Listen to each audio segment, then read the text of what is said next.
ഏത് പൂട്ടും തുറക്കാം. യാക്കോബ് 1:1-4 വരെ. ധ്യാനത്തിനായിട്ട് 3-ാം വാക്യം.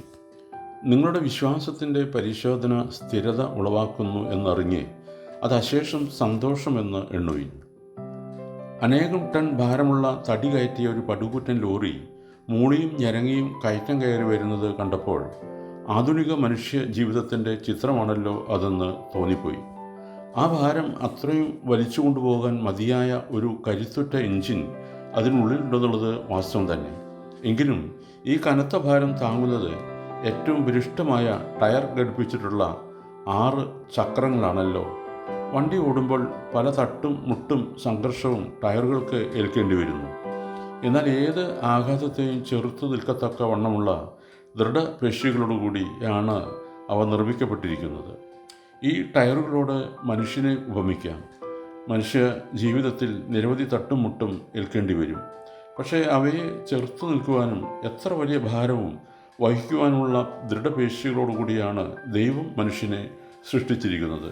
മരം വെട്ടുക, പാറ പൊട്ടിക്കുക, നിലം താഴ്ത്തി കിളയ്ക്കുക മുതലായ ജോലി ചെയ്യുന്നവർക്ക് കഠിനാധ്വാനം ചെയ്യുവാൻ വേണ്ടി ദൈവം നൽകിയതാണ് ദൃഢപേശിയുള്ള ശരീരം. അതുപോലെ ഭൗതികമായ ജോലി ചെയ്യുന്നവർക്ക് ബുദ്ധിപരമായ ശക്തി ദൈവം നൽകിയിട്ടുണ്ട്. ജീവിതത്തിൽ എല്ലാ മനുഷ്യർക്കും അവരുടേതായ പ്രശ്നഭാരം വഹിക്കേണ്ടതുണ്ട്. അവയുടെ നിരവധി ആഘാതങ്ങൾ നമുക്ക് ഏൽക്കേണ്ടതായും വരുന്നുണ്ട്.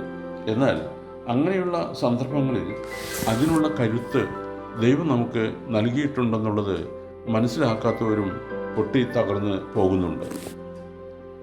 ഒരു ഉദാഹരണത്തിലൂടെ ഇത് അല്പം കൂടി വിശദീകരിക്കാം. ഒരിക്കൽ ഒരു രാജാവ് തൻ്റെ പ്രജകളിൽ നിന്ന് ഏറ്റവും സമർത്ഥനും ബുദ്ധിമാനുമായ ഒരു മന്ത്രിയെ കണ്ടുപിടിക്കുവാൻ പരീക്ഷണം നടത്തി. 3 പേർ വിജയികളായി. അവരിൽ ആരെയാണ് തിരഞ്ഞെടുക്കേണ്ടതെന്ന് തീരുമാനിക്കുവാൻ അവസാനം ഒരു പരീക്ഷ നടത്തി. അവരെ കൊട്ടാരത്തിൻ്റെ ഒരു മുറിയിൽ ഇരുത്തിയ ശേഷം രാജാവ് പറഞ്ഞു, ഞാൻ ഈ മുറി പൂട്ടുവാൻ പോവുകയാണ്. പൂട്ട് തുറന്ന് പുറത്തു വരുന്ന ആളിനെ എൻ്റെ മന്ത്രിയായി നിയമിക്കും.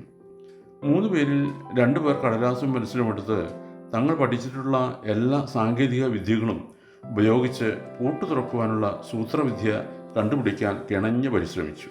പക്ഷേ അവർ 2 പേരും പരാജയം സമ്മതിച്ചു. പിന്നീട് 3-ാമത്തവൻ എഴുന്നേറ്റു. അയാൾ അതുവരെ എന്തോ ആലോചിക്കുകയായിരുന്നു. രാജാവ് തുറക്കാൻ പാടില്ലാത്ത താഴിട്ട് ഈ മുറി പൂട്ടാൻ ഇടയില്ല. എന്തായാലും ഒന്ന് പരീക്ഷിച്ച് കളയാം എന്ന് കരുതി അയാൾ വാതിലിൻ്റെ കൈപ്പിടിയിൽ പിടിച്ച് ഒന്ന് തിരിച്ചു. പെട്ടെന്ന് വാതിൽ തുറന്നു. പുറത്തുനിന്ന് പൂട്ടിയാലും അകത്തുനിന്ന് പിടിയിൽ പിടിച്ച് ഒന്ന് തിരിച്ചാൽ വാതിൽ തുറക്കുന്ന ഒരു ടെക്നിക്ക് ആയിരുന്നു അത്. സന്തുഷ്ടനായ രാജാവ് അയാളെ തൻ്റെ പ്രധാനമന്ത്രിയായി നിയമിക്കുകയും ചെയ്തു. തുറക്കാൻ പാടില്ലാത്ത പൂട്ടുള്ള പ്രശ്നങ്ങൾ കൊണ്ട് ദൈവം നമ്മെ ഒരിക്കലും പരീക്ഷിക്കുകയില്ല. വിശ്വാസമാകുന്ന കൈപ്പിടിയിൽ പിടിച്ച് ഒന്ന് തിരിച്ചു നോക്കൂ, ഏത് പൂട്ടും താനെ തുറന്നു കിട്ടും.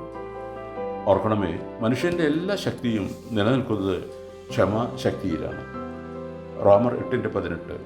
നമ്മിൽ വെളിപ്പെടുവാനുള്ള തേജസ് വിചാരിച്ചാൽ ഈ കാലത്തിലെ കഷ്ടങ്ങൾ സാരമില്ല എന്ന് ഞാൻ എണ്ണുന്നു. ദൈവം അനുഗ്രഹിക്കട്ടെ. പ്രാർത്ഥനയോടെ കർത്തൃശുശ്രൂഷയിൽ എളിയ ദാസൻ.